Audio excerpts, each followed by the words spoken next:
Assalamualaikum warahmatullahi wabarakatuh.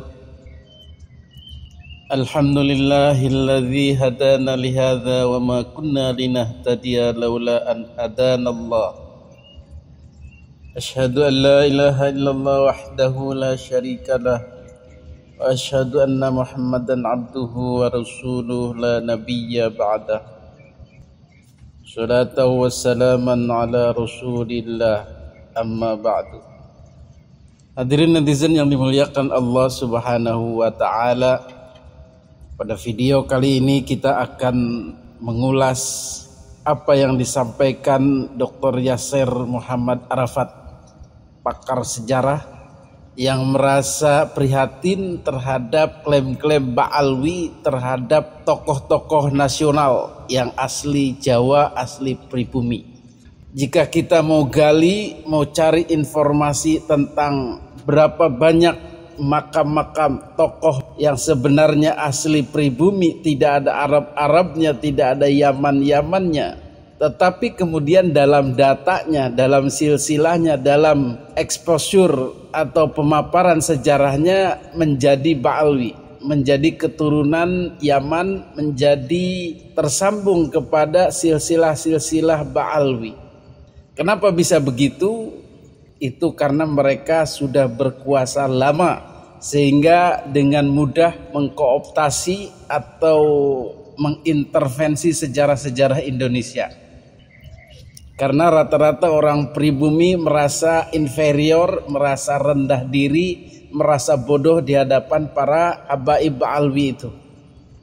Itu yang dulu terjadi hingga sekarang. Maka kemunculan Kiai Haji Imaduddin Utsman Al-Bantani adalah dalam rangka membangkitkan kesadaran pribumi ini, supaya tidak inferior, supaya tidak rendah diri, supaya tidak merasa lebih bodoh, atau dengan kata lain tidak merasa mereka itu terbaik, lebih alim, lebih pintar, lebih tahu segala-galanya di dunia ini bahkan di akhirat. Hadirin yang dimuliakan Allah Subhanahu wa taala, kembali lagi tadi kepada tokoh-tokoh Jawa, tokoh-tokoh pribumi yang diba'alwikan atau dilarikan kepada Habib atau menjadi Habib lah begitu. Tahu-tahu tokoh ini adalah Habib. Tahu-tahu ternyata keluarga Ba'alwi. Tahu-tahu ternyata keturunan Yaman. Jadi tokoh-tokoh Indonesia ini ternyata orang Yaman semua nanti. Salah satu yang paling mengemuka, yang paling ramai adalah tentang tokoh Pangeran Diponegoro. Siapa yang tidak kenal Pangeran Diponegoro?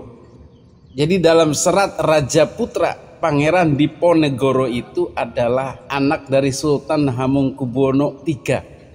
Dan beliau ini adalah keturunan dari Selir yang bernama Raden Ayu Mangkorowati. Dan dari deretan tokoh-tokoh Jawa ini, tokoh-tokoh pribumi ini, ternyata Pangeran Diponegoro lah yang paling banyak diperebutkan sebagai Habib. Ada katanya marganya Asgaf, ada lagi mengatakan marganya ini bin Yahya, ada lagi mengatakan ini marga Bafakih, ini adalah marganya Ba'abud. Dan kemudian ada lagi mengatakan Pangeran Diponegoro itu adalah Habib bermarga Al-Idrus.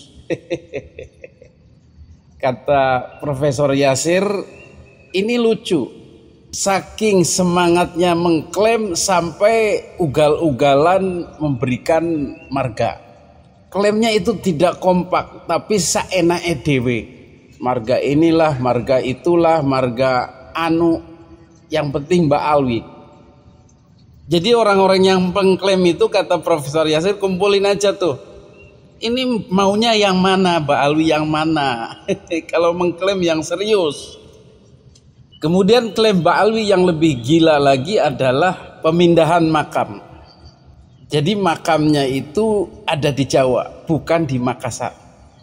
Tetapi ketika didesak, kok bisa ada di Jawa? Kok ada makamnya di sini? Kok diziarahi sebagai Al-Idrus? Kok diziarahi sebagai Ba'abud? Kok diziarahi sebagai Asgaf? Bagaimana ceritanya? Mana faktanya? Mana datanya? Ketika dituntut begitu, didesak begitu, apa jawabannya? Nanti dulu, belum saatnya dibuka. Jadi urusan pembuatan makam palsu itu memang sudah mendarah daging sejak pembuatan makam palsu Ahmad bin Isa di Yaman itu, di Husaisah itu. Terus berlanjut hingga ke Nusantara ini, banyak makam-makam palsu dibuat. Bagaimana ini bisa terjadi? Karena sudah ada doktrinnya. Boleh membuat petilasan atau makam-makaman untuk orang yang jauh yang susah diziarahi. Begitu doktrinnya. Loh kok ini ada makam palsu? Ini bukan makam palsu, Mas. Ini petilasan. Tetapi kemudian diperlakukan seperti diziarahi, kemudian dikasih plang, dikasih silsilah seperti makam asli. Maka tidak ada bedanya petilasan dengan makam asli. Kemudian masih inventarisir dari Profesor Yasir terhadap ulah Ba'alwi ini adalah klaim bahwa Pangeran Diponegoro itu ada 12 sebenarnya. Bukan satu itu, tapi ada 12 orang. Itu yang asli itu sebenarnya Habib itu. Dan yang ditangkap Belanda itu, yang diasingkan ke Makassar, dikubur di sana, itu yang palsu. Namanya juga orang bersiasat, seorang pintar, seorang wali, ya tidak begitu saja menyerah kepada Belanda. Itu taktiknya. Yang asli tetap di sini, yang palsu ditangkap. Itu cerita-cerita yang didongengkan, diceramahkan, di panggung-panggung, didoktrinkan kepada pribumi. Dan itu banyak orang yang percaya. Dan katanya juga ada yang mengatakan sampai sekarang Pangeran Diponegoro itu masih hidup. Hadirin yang dimuliakan Allah Subhanahu wa Ta'ala, cerita-cerita dongeng-dongeng yang tidak mendasar itu, yang dikarang-karang itu kemudian secara masif didoktrinkan kepada mukibin, bahkan kepada orang-orang muslimin Indonesia yang bukan mukibin, sehingga warga-warga pribumi ini ternganga, terpesona. Oh iya, ternyata ceritanya begitu ya. Ini kan pembodohan namanya. Masya Allah.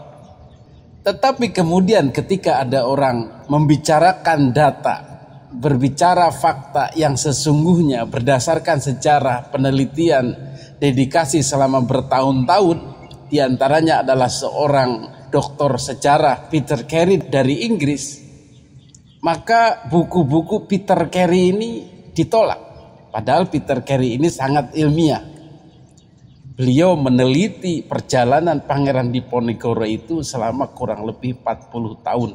Banyak hasil-hasil karya beliau diseminarkan, dibuat buku-buku sejarah di perpustakaan dan lain-lain. Bahkan diterjemahkan ke dalam berbagai bahasa. Di antaranya adalah bahasa Indonesia yang diterbitkan lagi, diproduksi lagi sehingga banyak berjilid-jilid. Buku-buku yang berdasarkan fakta. Karena Inggris juga pernah ada di Jawa, pernah bersentuhan dengan budaya-budaya Jawa. Maka buku-buku Peter Carey ini sangat kaya akan data dan fakta. Tetapi sekali lagi mereka tolak. Alasannya apa? Karena Peter Carey ini wong londo, kafir. Jangan percaya apa yang dikatakan kafir Belanda itu. Mereka memanipulasi sejarah kita. Itu alasannya. Jadi data fakta ilmiah yang dikemukakan oleh Peter Carey akhirnya ditolak karena alasan wong londo dan kafir. Masya Allah. Sampai kapan ini mau begini ini? Hadirin yang dimuliakan Allah Subhanahu wa Ta'ala, Profesor Yasir kemudian meminta atau menuntut kepada para habaib itu, kalau Anda mengatakan itu cerita jangan dipercaya karena wong londo atau orang kafir, coba buat buku versi Anda sesuai fakta dan datanya untuk mengcounter Peter Carey ini. Coba mana bukunya, mana penelitiannya, mana fakta dan datanya, mana manuskripnya, mana kitab-kitabnya. Tetapi Ba'alwi tidak sanggup menghadirkan itu. tidak sanggup mendatangkan yang serupa yang dibuat oleh Peter Carey. Ini mirip seperti hujahnya Allah Subhanahu wa taala kepada orang-orang yang menentang Al-Qur'an. Fa'tu bi suratin mim mislihi wad'u syuhada'akum min dunillah in kuntum shadiqin. Coba buat yang serupa dengan Al-Qur'an ini. Undang seluruh kolegamu, seluruh ahli bahasamu, seluruh ahli sejarahmu, seluruh ahli filologimu, seluruh ahli manuskripmu. Buat. Ternyata kan tidak bisa. Ini juga mirip-mirip seperti itu. Kata Profesor Yasir, coba buat sebuah buku yang membahas Pangeran Diponegoro dengan datanya. Undang ahli-ahli sejarahmu, undang ahli-ahli manuskripmu, undang ahli-ahli teknologimu, ahli-ahli purbakalamu, ahli-ahli filologimu, ahli-ahli sosiologimu, dan seterusnya. Buat tandingan terhadap buku Peter Carey ini. Kalau memang kamu benar, ternyata kan tidak bisa. Hanya omong-omong saja. Itulah kejengkelan dalam tanda kutip Profesor Yasir terhadap kaum Ba'alwi yang mengklaim dengan seenaknya tanpa data, tanpa fakta. Bahkan ketika diberikan data dan fakta, mereka menolak dengan alasan buatan orang kafir, menolak dengan alasan orang luar yang memanipulasi, banyak dimanipulasi, banyak diselewengkan, banyak dibelokkan. Padahal faktanya mereka sendiri yang banyak membelokkan. Hadirin yang dimuliakan Allah Subhanahu wa taala, inilah satu saja contoh tokoh Pangeran Diponegoro yang sedemikian rupa diklaim dan data-data dan faktanya ditolak dengan penolakan yang tidak masuk akal.